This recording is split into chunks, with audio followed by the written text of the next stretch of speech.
Ladies and gentlemen, welcome to the Village Board meeting, March 26th. Please join us in our Pledge of Allegiance. I pledge allegiance to the flag of the United States of America and to the republic for which it stands, one nation, under God, indivisible, with liberty and justice for all. Thank you. Roll call, Mrs. Thomas. Trustee Willis. Here. Trustee Colton. Trustee Heiferman. Here. Trustee Harris-Jones. Here. Trustee Roman. Here. Trustee Opid. Here. President Hofeld. Here, representing staff this evening, to my left, our village manager, Napoleon Haney. To my right, our village attorney, Chris Cummings. To the audience's right, our fire chief, Bob Grabowski, finance director, Amy Zakowski, and assistant public works director, Josh Berman.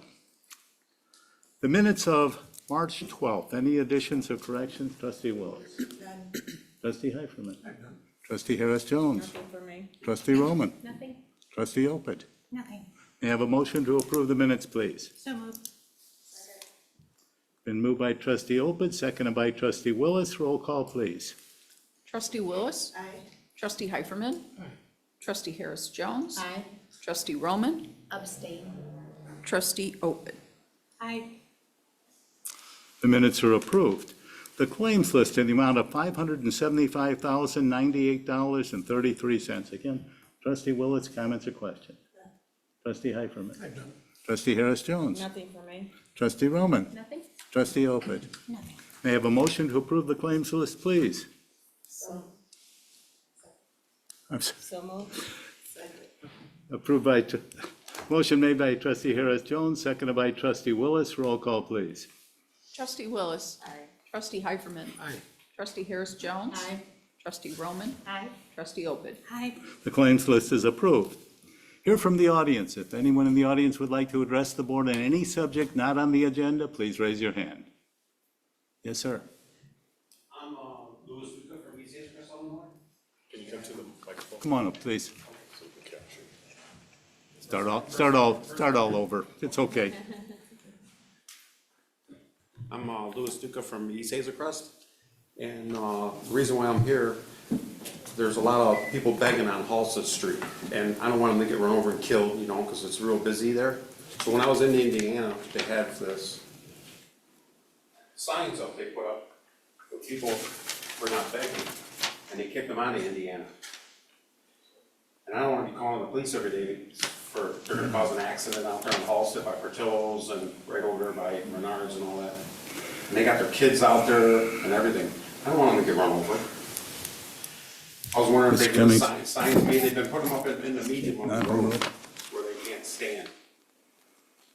I can talk to the police chief about it and see. Because I don't want to be calling the police every day. No, it's an issue and we're well aware of We it. got the casino coming, we don't want all the people, you know, coming around there and start bagging and everything. Well, some of it's genuine, some of it is a scam. And we know that, and as the village attorney said, he'll talk to the police chief. If you could give your name and your contact information to the clerk, we'd appreciate it. We'll get back to you. Thank you. Is there anyone else who would like to address the board?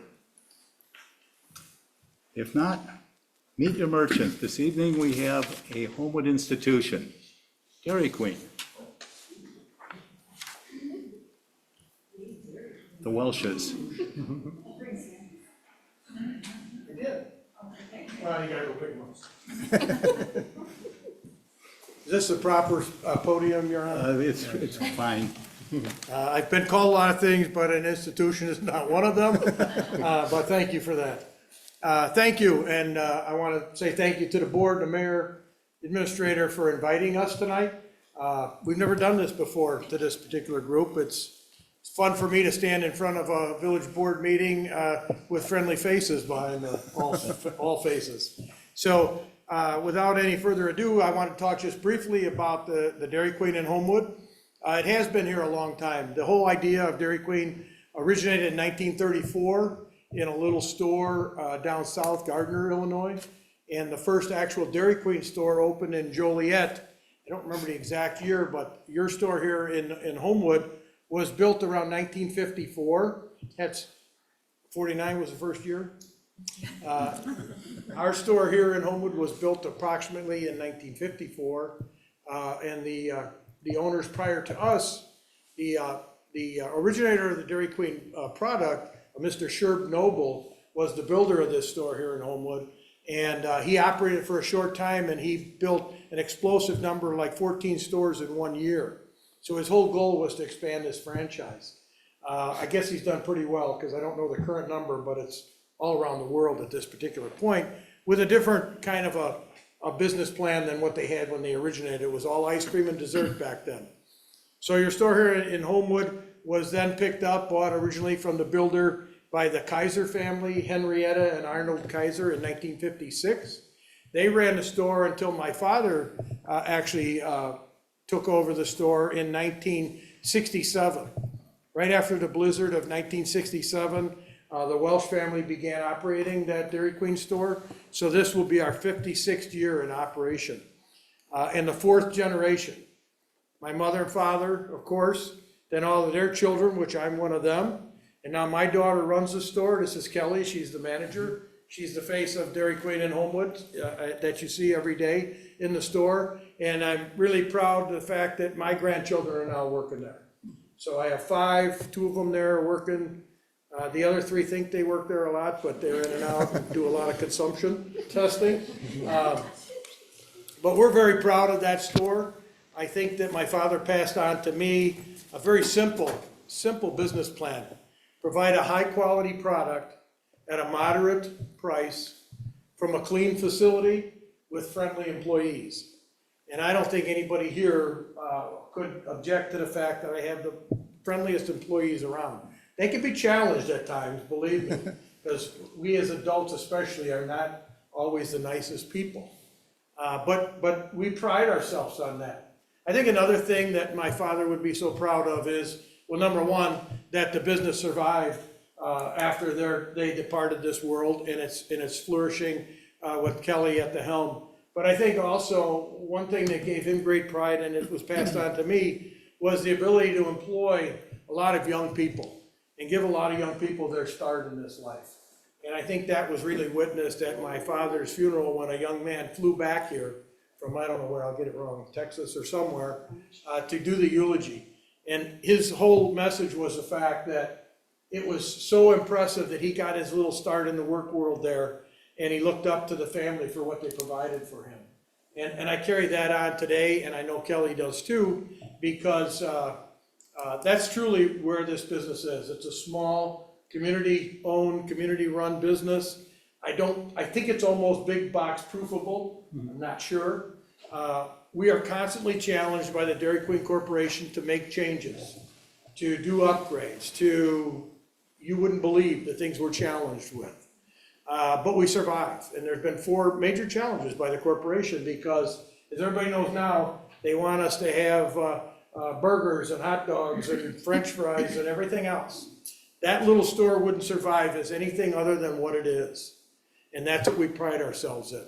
So I think the one other thing everybody likes to hear about, and I don't like to hear about it anymore, but one thing that changed the focus of our entire family was June 17, 2018, when there was a horrific crash at the store, and there was a vehicle that ended up inside of there. 5 days later, a young man perished from that crash. And I just have to say that thank you to the entire community, and not just the Homewood community, but the surrounding community in their support during that time, because that was a horrific time, of course, for us, especially for me. But in 43 days, with a lot of help from a lot of people, including your fire chief who was out there with me that night, the mayor that showed up, your village attorney, everybody's support, your public works department was just tremendous. The assist from other fire departments and police departments that night, it was really heartwarming to know that the community stood behind us. One of those challenges that Dairy Queen put to me was during that terrible time. And I had to make a real gut-wrenching decision, which I called my entire family together, my children, to say, what do we do? Is it time to change from the Dairy Queen to Art's Ice Cream or some other version of that? And my children were the ones that brought me back to center point and said, no, it's the Dairy Queen. It is that institution the mayor refers to, and we need to buck up and figure out how to make this work. They did some changes, they did a lot of things that's too in-depth to get into, but we made it through, we are here today. Now, back in 1968, when my parents took over this facility, I already had 3 siblings working there. So they continued to work there for my dad, and my mom was raising 6 children. I have no idea how they did this. But they raised 6 children on that ice cream store from 1968 on. But in the early days, it was only their children working there. We didn't have a lot of employees. We worked, it was pretty tough stuff. We'd work 8, 9, 10 hours a day. We'd break for dinner, we'd go home, we'd come back to work. And it was, the workforce was all of the children. Now, of course, we have a lot of people working because we all know the workforce of today, both full-time and part-time. If you need to run something with 5 people, you better hire 10, just to make sure you got it covered. And that's where we're at. But I can tell you the greatest thing that occurs now is we take children 15 with a work permit and signature, and they'll stay with us through high school. And it's always the greatest thing when they leave at seniors in high school, and they leave that summer, and they tell Kelly, I'm never coming back, thanks for the memory, I'm moving on, I'm a big shot in college. About February that next year, they're calling up and begging her, I can't find a job, I drank all my beer money, can I come back to work? And we get them 4 more years, it's the most incredible thing, and to watch these young children grow. We couldn't do that if it weren't for everybody, and I just wanna thank everybody. I know I'm probably running long in the tooth, which I do. Kevin, make it real quick. Yeah. Are you hiring now? We are. She can Always. talk about What do they need to do to apply? Oh, all you need to do to apply is you can go right on our Facebook page. There's a printable application right in our menu section, and you can just bring it to the store. And you're hiring anyone over the age of, 15. okay, and seniors can apply. Anybody can Yes, apply. including you, Mr. I Mayor. was thinking of Mr. Well, Hyde. he would go from best customer to best employee. What new offerings do you have this year? Oh, goodness. This year, the most new thing we have at our Dairy Queen probably would be a Cupfection. It's just an old play. It's a new play on an old treat that we had, a brownie earthquake. It just comes in a cup now, basically. Otherwise, they're always constantly changing different Blizzard flavors, stuff like that. We can really make you anything you want as long as we got everything in the building. We did do a presentation for the Homewood Historical Society, and we came up with some things. There was, years ago, a curly top. That was a small sugar cone, ice cream on it dipped in chocolate, served like a dilly bar in a bag, frozen. They've renamed Mr. Misty to Slush and Arctic Rush and everything else. It is now back to being called Mr. Misty, which is what I grew up on. And everybody remembers that old sign I've got that goes around. Everybody thinks that's the neatest thing. There are certain things too. People come up to these young workers and order a Dusty Miller.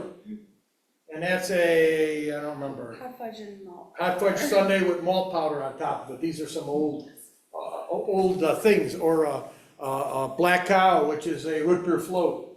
A Coconut Isle, which is a pineapple sundae with coconut sprinkled on top.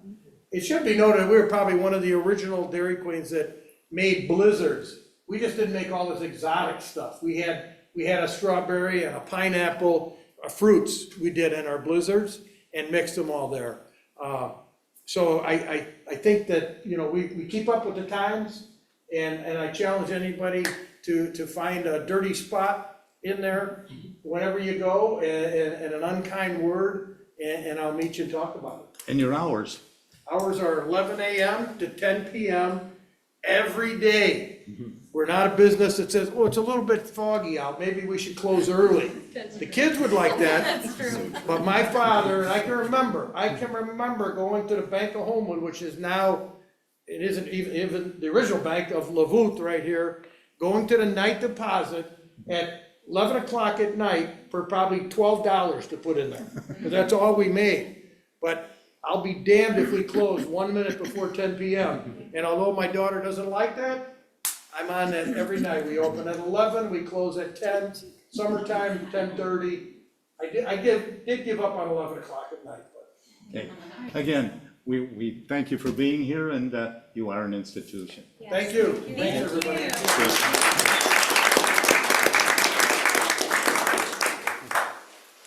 Presentations. At this time, I'd like to issue a proclamation declaring May 11th as World Migratory Bird Day in the Village of Homewood. Mrs. Thomas.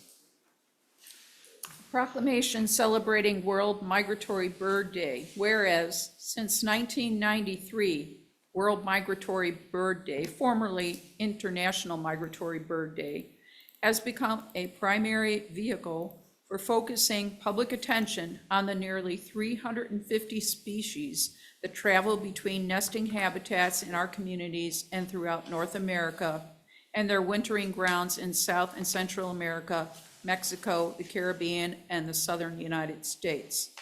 Whereas hundreds of thousands of people will observe World Migratory Bird Day, gathering in community centers, schools, parks, nature centers, and wildlife refuges to learn about birds, take action to conserve them, and simply to have fun.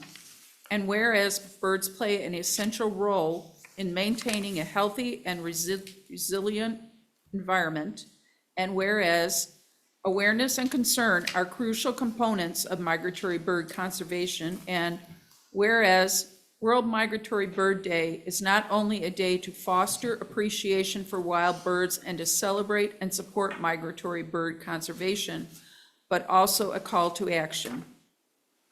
Now therefore, Richard Hofeld, President of the Village of Homewood, does hereby proclaim May 11, 2024 as World Migratory Bird Day in the village, and urges all citizens to celebrate this observance and to support efforts to protect and conserve migratory birds and their habitats in our community and worldwide.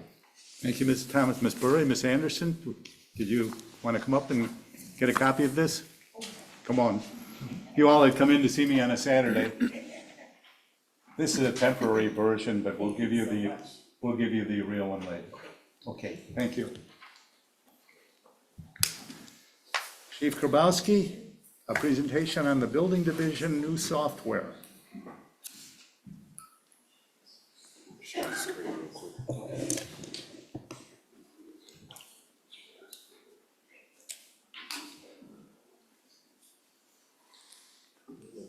Let me get you set up here. Good evening, everyone. I'll try to keep it somewhat brief. This is a lot of information here. I'm gonna go to the next.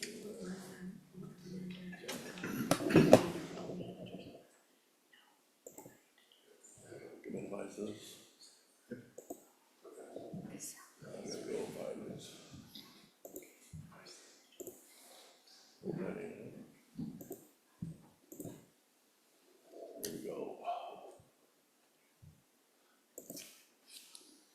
Okay, so back in 2014, the fire department temporarily took over the building department. And somewhere between then and now, it became official. I don't remember exactly when that happened. But back in 2020, really from the beginning of Homewood, going back probably before Dairy Queen, to 2020, every single thing that was done in the building department was done by hand. Catching permits done by hand, business licenses, everything that was done upstairs was done by hand. We were using Microsoft Office for the in-house stuff, but everybody that had to get some type of a permit or do something came to the office or called in, maybe by email a little bit. So we finally had to make that change and get update, and we looked at 5 different vendors and then narrowed it down to 3. And then we finally ended up with a company called Brightly Software that produced this Smart Cut package that we've been using now. And it did take us, believe it or not, a good 3 years to get this whole thing up and running before we were actually able to go live with it. That's how long it took. There was so much data that we had to migrate over. There's so much information that we had to put into play as far as reports and everything else that they do up in the building department. And the building department, the finance department, and the fire department are all kind of locked together when it comes to the businesses in town, everything that we do, both with residential and commercial. So we had to tie all that in together when we were putting this together. And even though she's not here tonight, I have to give a lot of credit to our secretary of it, Darlene Leonard. I know a lot of you know Darlene. She really did a lot of this work and was a driving force behind getting this together. So I'm just gonna keep it real brief as far as what we can do now, but it really works out well because I think we're at about 90% of all of our permits now and all of our business licenses, our contractor registration, and even payments comes in through this now. So we've been live with this for a little over a year. We're just starting to get the business licenses and the business operation certificates to go live. We haven't really, you can do it on here, but we haven't announced it yet, but that'll be the last part of what we have here. So just a couple things here. If you go to the village website, you just go into the building department in the government area, you can just pull this up. There'll be a little link for permits. And it's really pretty simple. It's just about what you want to do, what you're looking to apply for. So like in the building area here, this is where you're gonna find your permits, the different permits that are available. And you just click it. I'm not gonna go through it all, but this is 99% of the permits that we deal with in the village. So if you're looking to do a roof, you're looking to do siding, you're looking to do a driveway, you're looking to do a patio, porch, windows, whatever, you're gonna find all that in here. So like I said, I can spend an hour going through all this, but it's real easy. You just go through it, you put in your information, your contractor information if you have it. You can even attach files for any designs that we need to look at for decks, driveways, porches, that type of stuff. You can attach cut sheets for materials like the windows, the doors, whatever you're doing. And then it all comes into the building department to be reviewed. So it really has worked out great. And then the second part of that would be here. So when you go to building division, this is what we were talking about earlier. So this is where your contractor registration comes in. And the different contractors that register can do all of that online now. Before, again, you had to come in or do it by email. They can, again, it's not quite as much as the permits, but we got about 70% of the contractors that are registered with us are doing it online now. And if they're contractors that have been with us for a while, we'll get an update automatically at the beginning of every fiscal year to let them know that their registration is due again. And with the registration, we get their insurance information, bond information, all of the typical things that we need to register a contractor and make sure they're good to go on Homewood. And then the business licenses down here. There's basically two types of licenses that we have: the actual business license and then the business operation certificate.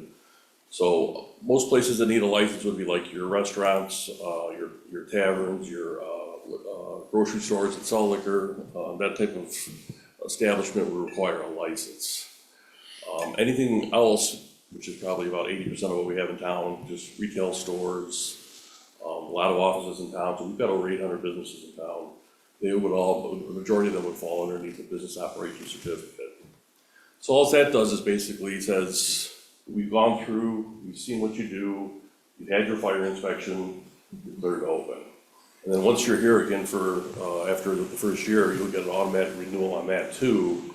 And basically, you send everything back in if it hasn't changed, it stays the same, you just hit click, no changes, and they'll send the information out. So this is the last part of what we're talking about that you can do online. So we haven't advertised it yet, people are using it, but we just about finished getting it ready to go live. So once that happens, we'll announce that on the website and everywhere else that we do our advertising, and that'll go out.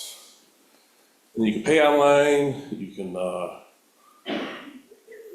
if you already got an inspection going, so I logged in under my own name, so you can look up and see what you have going on under your own inspections. There's a number of different things you can do there. And I can't remember what the applications would be. So if you got other applications that are pending, if you're a contractor or a homeowner, this is where you would find them. So anybody that registers online, even if you're just putting a deck in, it's very simple. You just put your email address in, you put a password in, you hit next. It'll send you a password to verify in your email, and you're in. And you go back in, and anytime you go in here, once you're on the site, even if you go in 3 years from now and do another project, as long as you're on the same email and the same password, you can go right back in. So that's kind of the long and short on that. And then the other thing we did to get away from paper, I'll get down here, is we made all of our plans that come into the village now electronic.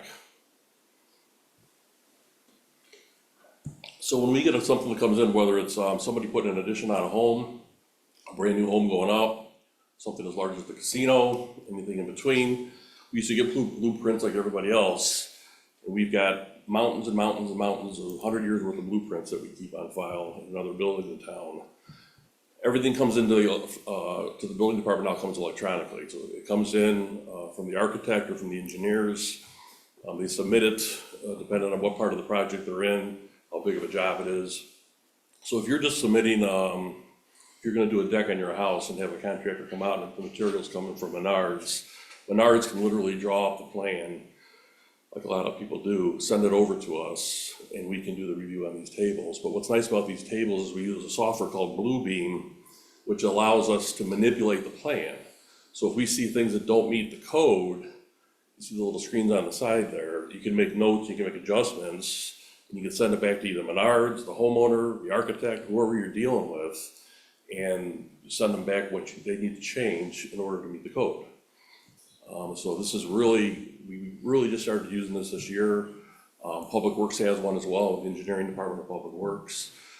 Again, we work hand in hand with Public Works on all new projects and the different things that we do.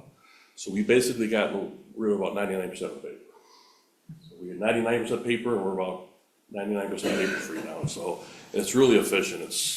So the building department's here, of course, I'm down in the fire department, but if I'm dealing with Public Works or I'm dealing with our building inspectors, this all just goes back and forth. And any adjustment that he makes, it stays, I can't change it. Any adjustment that I make, it stays, he can't change it. So if Max or Dennis or myself all make adjustments, it stays there, nobody else can touch them but that person. So they can't change your stuff. So it's kind of cool. And then you can send it back to the architect and he changes something, his note, it's all, different colors and and the notes on the side there, it'll say why and what they're doing and what they're trying to get accomplished. So it's really a cool thing, and like I said, Dennis I know loves it, our new inspector, and we're really just starting to get used to it now. Public Works has been using the Bluebeam for a while, but now that they got this table, they can, it's just really nice to be able to have a big blueprint in front of you without having to keep turning pages. You just click the button and go, so. That's kind of the long and short of the building department.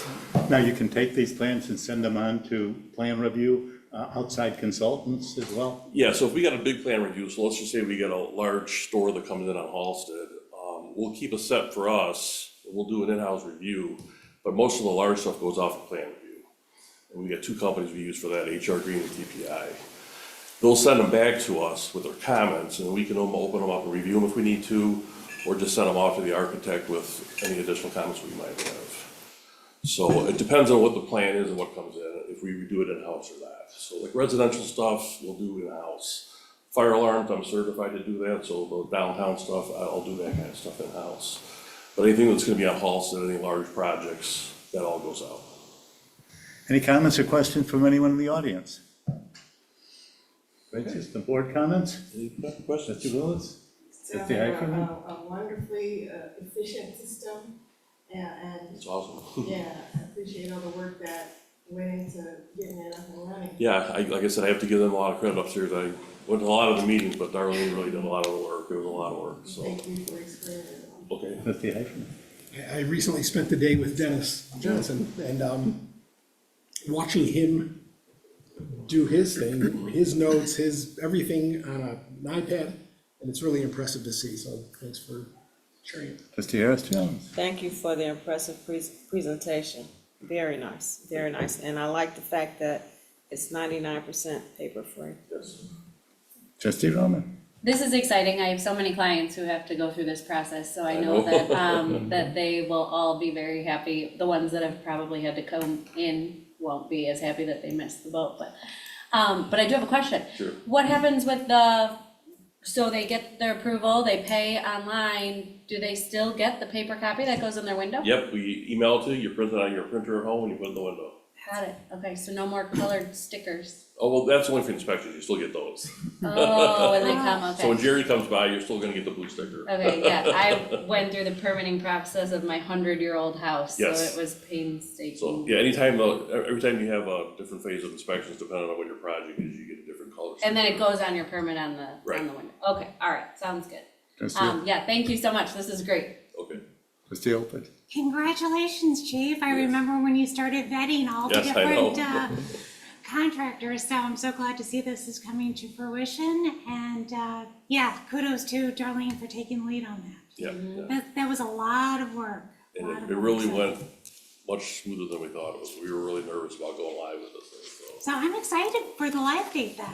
Yeah, and like I said, once we get the business license thing wrapped up, probably in the next 60 days, you'll see it. I think we're gonna wait till right after May 1st to tie it in with the fiscal year.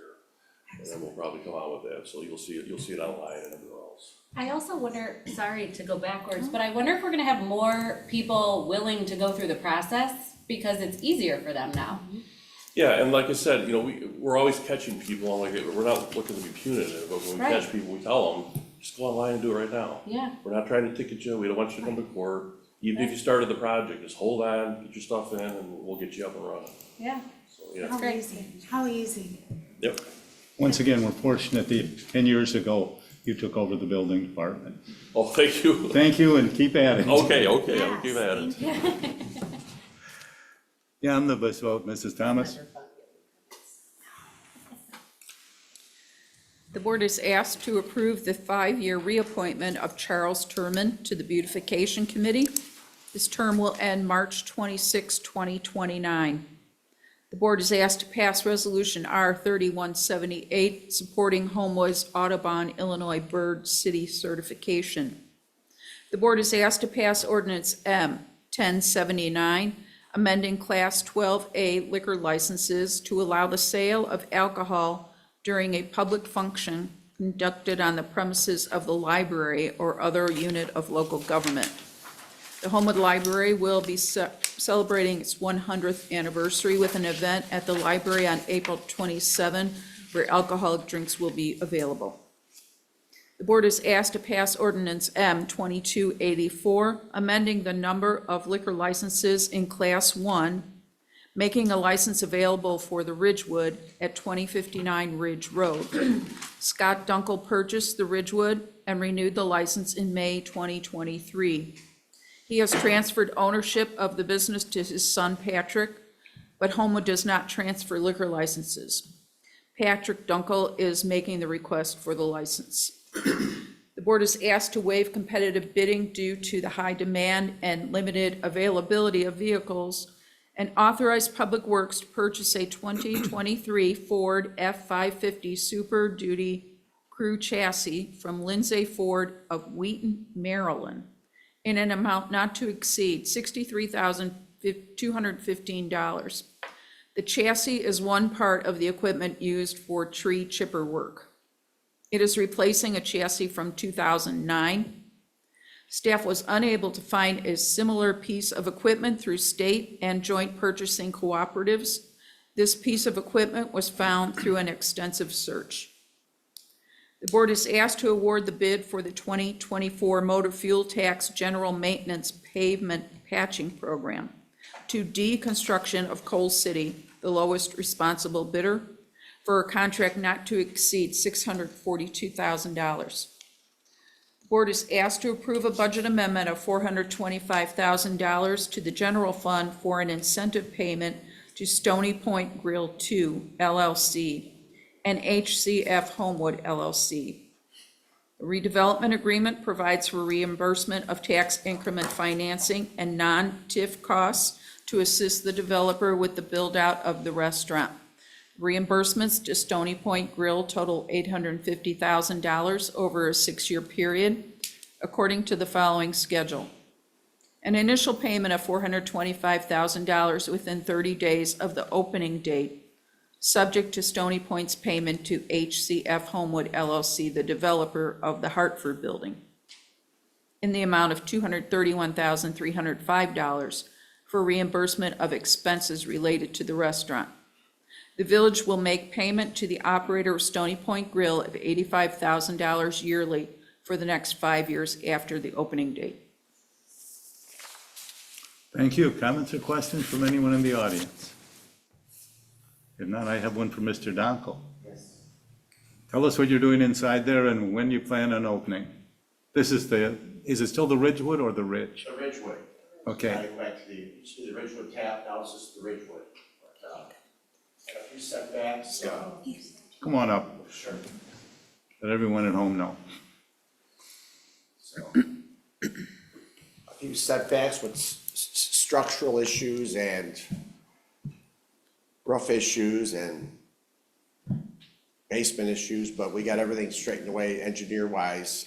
So the build-out took a little bit longer than we thought, but we're near the end now, so we're very happy. The drywall's up, the place is getting painted. We're hoping for an opening date of May 15th. I would assume, I think May 1st, hopefully final inspection. And all the equipment's ordered and we're ready to rock. We're very excited. The whole street with Stony Point open now, it's just a big buzz up and down Ridge Road, so. We went to Stony Point for dinner last week and had a great experience, and we're looking forward to becoming the other anchor on the other end of the street, and just looking forward for all the blue skies ahead for Holbrook with the new train station coming. It's just gonna be great, so we're very excited and happy to be here. I appreciate it. Okay, thank you. We Thank you. look forward to that as well. Thank you. Anyone else? If not, board comments, Trustee Willis. Trustee Heiferman. I have nothing tonight. Trustee Harris Jones. Nothing for me. Trustee Roman. Nothing for me. Trustee Opeth. I do have a couple questions. This is just because I'm not aware of it, but when we're talking about maintenance, the paving patching, that's the lowest amount, correct, that we went with for the bid? Okay. Sorry. Mr. I Berman. just want to make sure that I understand that we're not talking quality, that there's an issue with the quality. We're just talking that that was the lowest bid because of something on their end making it the lowest bid. Yeah. It's not going to impact the quality. So what I always remember is astronauts will always say they're putting me up in space with the least bid, the least amount of money, they're putting me up in space. So we're making a decision on the amount of money that we're putting forth for pavement. I just want to make sure there's not a quality issue with that. We put a bid specification package out to all the vendors. We did a bid package opening with the said vendors, and the lowest bidder came in and we evaluated and they met all of our specifications, so Okay. we're getting A+ product at a good rate. Okay, and there's still the testing part of it that's gonna take place as well. Yeah. Wonderful. Okay, thank you. Thank you for breaking that down for me. And then I also have another question for Mr. Dunkel. Yes. Hi, how are you? Are you changing the name or no? It used to be called the Ridgewood, it was Ridgewood Tap. Yes. It was called the Ridgewood. You're calling it the It's Ridgewood gonna be and, The Ridgewood, okay, and you're making a lot of changes inside and the aesthetics? completely gutted, yes. It Oh. was dark and dingy, now it's gonna be very bright and open. New glass storefronts front and back, Okay, new open windows. So Okay. they get off the train, they can see in, or you could even see what's going on. yes, I remember that, yeah. I would love to, I would love to. Can't call, so feel free to, maybe a hard hat. feel free to. I will bring a hard hat, Just- yes, absolutely. So does that mean that, if I remember correctly, you could buy alcohol and leave with it, get a six-pack of beer and leave with it? Is that what your concept is, or no? My concept is to have a regular bar. We will have probably, I have a wine bar in Oak Lawn, Oh, fantastic. so I'm big on the wine aspect of it. We do wanna have some package to go for people getting off the train. Okay, that's great, It's not gonna be more packaged beer or wine, but excellent. nothing. No, that is wonderful to hear, and I love that, Yeah. that you already have a wine store, so I'm Yes. thrilled. Yes. That's- Wine's very popular. Wine bar. There's a good niche that's needed in Poland for like a wine bar. Yes, I People agree. really know, once they come in and see my cooler, they see what I'm doing with a large selection of wine. Wine is a good way to bring people in and keep them there for a while. Well, I would be very interested in a tour of it. I'm looking forward to it, and thank you so much for making that investment A here. week or two, I sure appreciate it. With all that being said, may I have a motion to approve the items on the consent agenda, please? So moved? Second?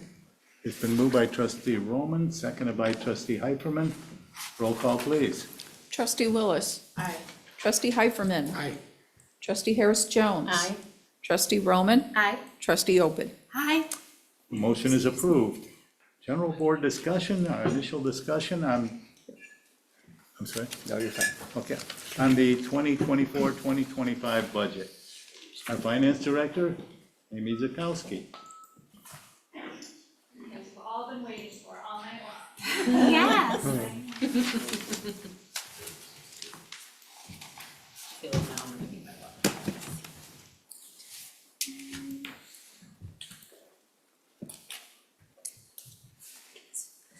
So tonight, we're going to talk about the village's most important planning document, the municipal budget. Here tonight, we're going to focus on the general fund, water sewer fund, and our TIF funds.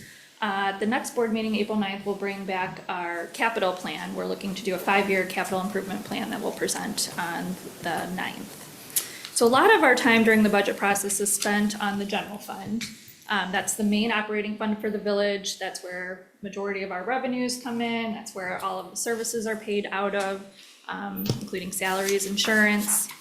In the fall, after we received our audit results, we presented to the board the results and showed that the general fund, are in a healthy financial position. So, and because we were doing so well, we were able to make some adjustments to our village's fund balance policy, and that ensures that we can continue to operate in a good fiscal position, and was helpful as we were going into this next budget process. So we're going to focus on the general fund here. The total general fund revenues are approximately $27 million, and the general fund expenses are just a little bit less than that. So we're projecting an estimated surplus of about $400,000. That surplus is mostly due to expected increases in sales tax, income tax, and we have our new gaming revenue from the casino operations that will be opening later on in the calendar year. So a lot of the village's activities and programs are heavily dependent on sales tax revenue. It's our largest general fund revenue source at 30% of all taxes collected, or approximately it's about almost $6 million. Property taxes, while most often thought to be our largest revenue source, is 12%. That's the portion that's used for general fund operations. There is a portion of property tax collected that goes towards the police and fire pension fundings. So when we were looking at our general fund revenues, we increased the budget for sales tax by about $600,000 over the prior fiscal year. So if you may recall, last year about this time, we received the unfortunate news that Walmart and their gas station would be closing. The timing was fortunate, though, that it allowed us to adjust our budget at that time to account for those loss of revenues. As we've received our actual sales tax throughout the year, we've learned that we may have been a little bit too conservative in our budget, sales tax budget figure last year, with knowing the loss of Walmart was coming. So we expect to receive about $5.7 million in sales tax revenue before the end of this fiscal year, which is April 30th. So based off of the actuals, we feel comfortable increasing, we feel comfortable increasing the next year's budget to $5.9 million. Also, new in this will be our first budget that will include casino gaming revenue. With the expected opening of the casino by the end of the year, we're being conservative in what we're expecting to receive based off of the timing of when they might open. So we've added $250,000 of gaming revenue to this fiscal budget. On the expense side, in the general fund, so the majority of our costs are tied up in salaries and group health insurance. And those expenses are dominated primarily by public safety, police and fire, and public works. So within the general fund expenses, in the police department, we're continuing to see staffing challenges. Those are the same challenges that law enforcement agencies are seeing across the nation, trying to recruit and hire police officers. So we've added some additional funding for the police to assist in their recruitment efforts to fill our vacancies that we have. And then on the fire side, we've also included some funding for 3 new firefighter paramedic positions. If those 3 positions are approved, that would bring each shift up to 7 staff members. So we currently have 3 shifts, 6 people. This would bring us to 7, which brings us back to where we were prior to our part-time program dissolving several years ago. So that's the goal, to kind of get us back to where we used to be per shift. However, as seems to happen often in the month of March, as we're preparing our budget, we learn of some news. So a potential challenge that we could be facing with this upcoming budget is that Governor Pritzker announced that he has plans to remove the state's 1% grocery sales tax. That would have a pretty notable effect on the Village of Homewood's budget.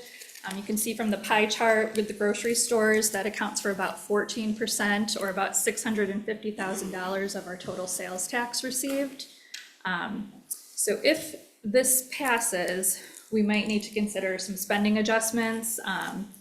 If no adjustments are made, then we're looking at a projected deficit of approximately $240,000. So we've provided some recommendations that we ask to be considered if the grocery sales tax be removed. The first is to delay the hiring of these firefighters until we have further clarification. At this time, it's being discussed, it's talked about, he's putting it out in the news media, but there's no certainty that this is going to move forward through the state's budget process. So their budget would be, their fiscal year starts on July 1st. So we will learn within the next couple of months if this is going to move forward or not. So we're potentially just delaying the hiring until we know a little bit more about what's going on. Another item that we could look to delay is the leasing of 2 large pieces of equipment for our Public Works Department. We were looking to lease those pieces of equipment, which would be an annual payment out of the general fund of about $140,000. We could again delay, wait till we hear and we have further clarification on this grocery sales tax, and then either move forward with the lease payment, or we could consider pulling them out of the general fund as a lease payment and allocating capital funding to those purchases, which is approximately $700,000. So it is significant pieces of equipment that would be paid for out of capital. The third option and recommendation is to just move forward with the budget as is, as we've presented so far tonight. It could potentially result in a deficit at the end of the fiscal year if that grocery sales tax is passed, the removal of it is passed. But we do have some funds available over our minimum fund balance that would be able to cover that deficit. And we wouldn't know, we can monitor throughout the year how the revenues are coming in, but we wouldn't know for sure kind of until the audit where we stand if we were to just continue to move forward with the budget. The Water and Sewer Fund is it's our next largest fund behind the general fund. This fund operates similar to a private business, so the intent is that the cost of providing water and sewer services to the community would be recovered primarily through the water bills. The rates for the water bills should cover ongoing costs of operations, maintenance, administration, and future capital needs within the water sewer fund. So one thing that we'd like to bring back to the board in the new fiscal year is the opportunity to do a water rate study. I think that would be important to ensure that we are producing sufficient funding so that this fund can sustain itself. We do have some rather large upcoming and critical capital needs. We're looking to replace the water tower located here just outside Village Hall. And then we have a lead service line replacement that is being mandated by the state. That will be a significant cost to the water and sewer fund. And then our tax increment financing funds, or TIF funds, that's the tool that we are able to use to assist in promoting economic development. We currently have 6 TIF districts, and we provided a little bit more additional information within our budget this year about each of the TIFs, so you can see at one glance when they were created, when they will expire, what their audited balance was as of our end of our last fiscal year, April 30, 2023, and any current obligations we have within those TIF funds. So hopefully those questions come up often. We can always refer back to the budget to have that information at our fingertips. So next, we'll take some time for some audience questions, from the board, and then maybe we can have some discussion about what the recommendations are if we are to lose this grocery sales tax, how you guys see us moving forward.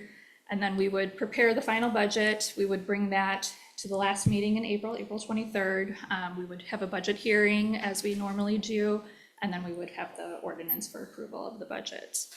I just wanted to mention that our full draft budget, and we have a highlight sheet, so if you don't want to flip through all of the budget pages, there's a good highlight summary that will be available on the village's website under the transparency page. We'll have that posted tomorrow, so you can take a look and flip through that. Best presentation we've had in years. Because Dennis, he might be watching. It's not true, Dennis. With regard to the grocery tax, Yes. I think most of us were caught by surprise when the governor made that announcement. Yeah. And whereas it certainly is consumer-oriented, and I certainly support it personally, there has to be an offset. The governor's office and the state legislature has to find a way to replace it for all municipalities. The city of Chicago is going to be impacted by, 80 million, 20 million, right? and I know Oak Lawn is $800,000. It's a big hit for all municipalities. I spoke with Brad Cole from the IML, the director of the Illinois Municipal League. I spoke to one of our state reps and also our state senator and expressed our concern, and they're well aware of it. And the main thing is, fine, implement the cut, that's fine, but give municipalities something else. Local government distributive funds, our share of the income tax has been decreasing over the years.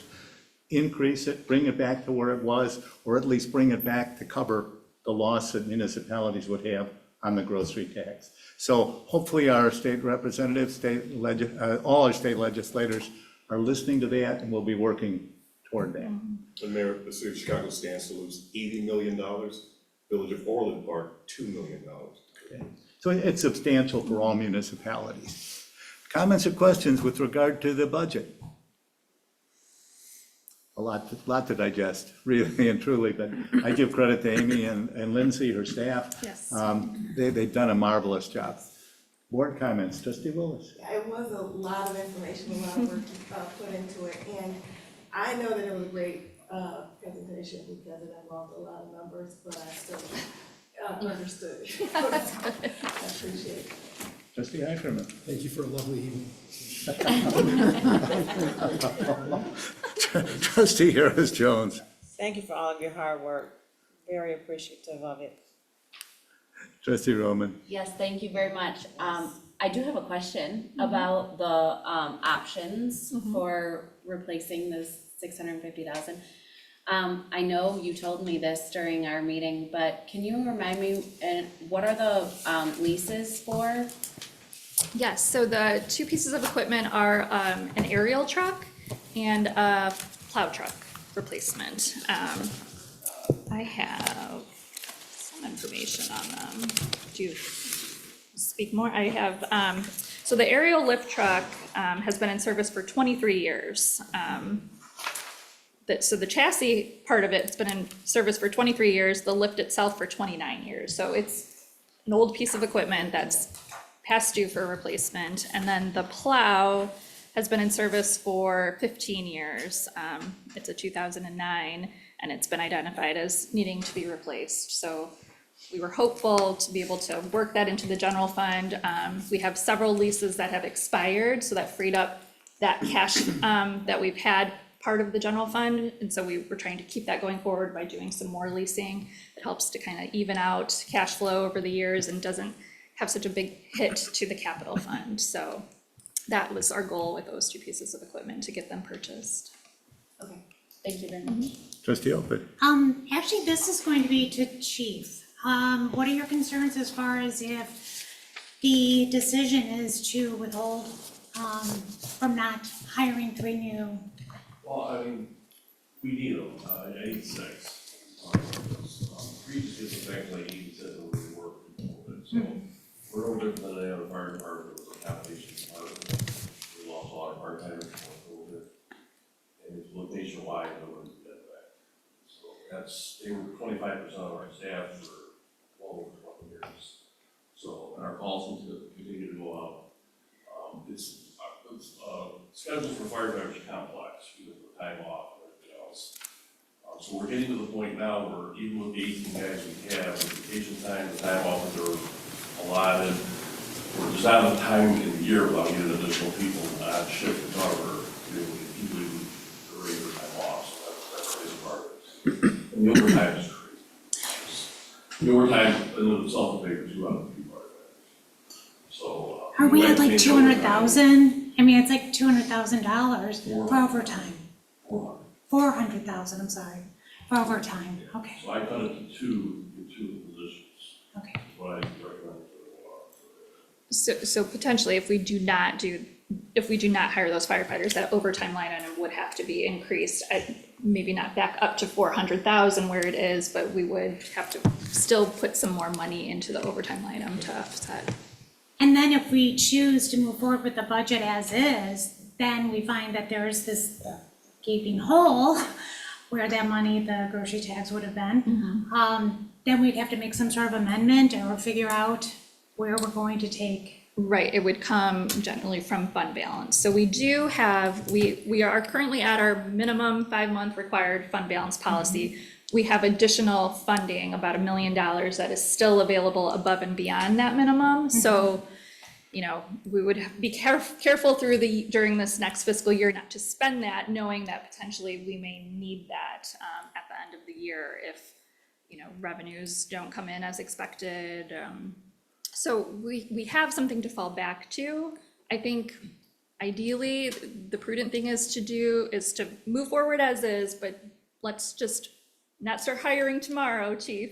Just kind of wait to get clarification from what's going to happen with the state. And then from there, we can still continue to move forward with the budget as is, but we can come back to you guys with maybe some other adjustments and other line items to offset, still allowing us to hire firefighters, but still have a balanced budget. So Maybe, Mr. Haney, you can explain as far as, are we communicating this then with other municipalities as to where the hits are? Absolutely. And what some opportunities could be to be able to offset that loss? So, as Amy explained, we just found out about the 1% potential grocery sales tax like a couple of weeks ago. So the prudent thing to do would be to wait. There's no rush. We have to pass the budget, but we will have time to come back before the board. Maybe we can find other line items to scrub, to come back to the board to where we can effectively cover the cost for the 3 fires. We're in a good spot. We're not in a tough spot. We're just in a point where we're coming to a point where we may have to make some decisions, but they're not catastrophic decisions at all, by no means. So Okay, that's we're in a good. spot. You had shared some great information from the governor. It was an op-ed piece that was in the Tribune, I believe. I would love to revisit that maybe, because some of that I am not sure of. I don't understand it, where he's saying that so much money is already going to municipalities. Maybe someone can explain that to me, that we shouldn't be getting that hit then. That he said that we should be grateful, and he's offsetting, this is for everyone in the state of Illinois, should be helping everyone out in the bottom line, as Mayor Hofeld said. But there's some of it I'm not sure I understand, and I would love to talk with you both about that. Sure. Yeah. What is it that you need from us as far as a board? Nothing at this.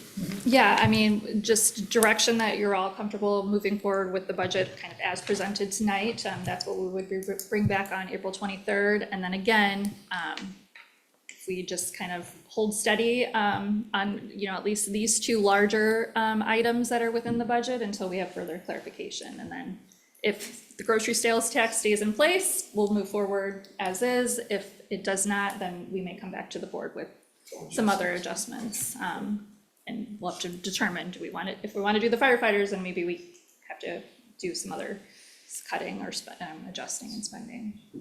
I do have one question. Go ahead. I keep wanting to go backwards over here. Do we have any idea of timing? When it would be voted on, and then if it does get passed, when it would be implemented? It would be before the session closes in Springfield, which is May, I believe. Okay, and was there anything within the draft on when it would be implemented? Immediately? July 1st. It's the start of the state's July fiscal year. Oh, Yeah. okay, that makes sense, yeah.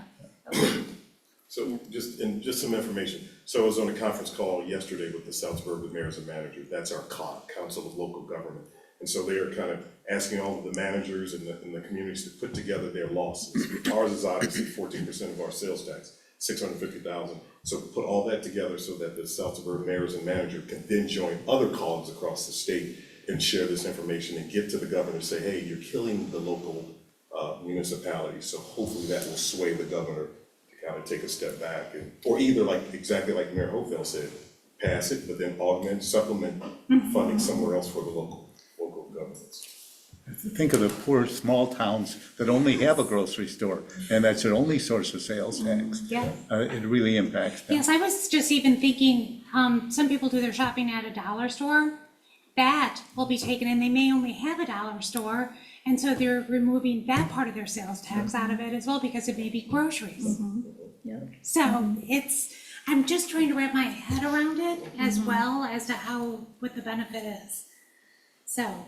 We're at the mercy of the state. I would like to actually ask something about this budget, 'cause I'm not sure if it's in the capital budget or if it was on tonight's. There are 3 sidewalk-specific mentions in the Public Works budget. One is for replacement of sidewalks, one's for the regrinding, and others for the 50-50 share.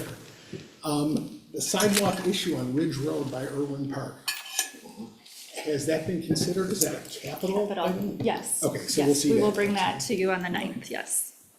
Stay tuned. Okay. Thank you, Amy. And Chief, we're well aware of your need for 3 additional firefighters. It is a priority of this board. With that, general board discussion. Trustee Lewis? Trustee Heiferman? I have nothing tonight. Trustee I have Harris-Jones? nothing. Trustee Roman? Nothing from me? Trustee Opeth? I just have 2 things. One, on Thursday, it's through the Homewood Business Association staycation shopping, so just consider that if you're looking for some nice Easter gifts or what have you. And then also, thank you so much. I just want to say to Mr. Haney, Ms. Zukowski, and Lindsay, I don't remember her last name, I'm sorry. Time and effort that reviewing all this information, it was a lot, and I know that I even went back and had more questions. So I just want to put it out there that if we need to have any other meetings, please let us know, because I would be very curious as to what the rest of the group has to say as to how we can move together, as we can move forward together with this 1%. What is it that we can do? I know that we have some major capital projects that are coming up. I don't know, being the newbie on the board, I don't know how much is this gonna impact it, so that's the only thing I have to say. Okay, thank you. With that, may I have a motion to adjourn the meeting, please? Question. And I apologize, I just didn't quite catch it. The omnibus vote, item B, the Third City, Illinois resolution. I mean, is it clear that the resolution is separate from the proclamation? Correct. So it just got rolled in? Yes, ma'am. Okay, I didn't hear it mentioned, I apologize. Thank That's you. okay. That's okay. May I have a motion to adjourn, please? So moved. Second? Been moved by trustee Heiferman, seconded by trustee Roman. Roll call, please. Trustee Willis. Aye. Trustee Heiferman. Aye. Trustee Harris-Jones. Aye. Trustee Roman. Aye. Trustee Opeth. Aye. We stand adjourned. Thank you all.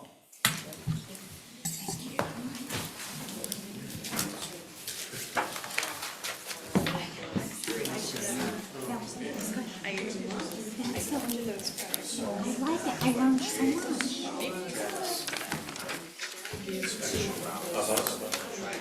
You know, when I worry about it, it could also be some safety about the other. Like there's legislation and stuff like that. I mean, it's just. Assign, you're gonna, that's what you're gonna get. Yeah. You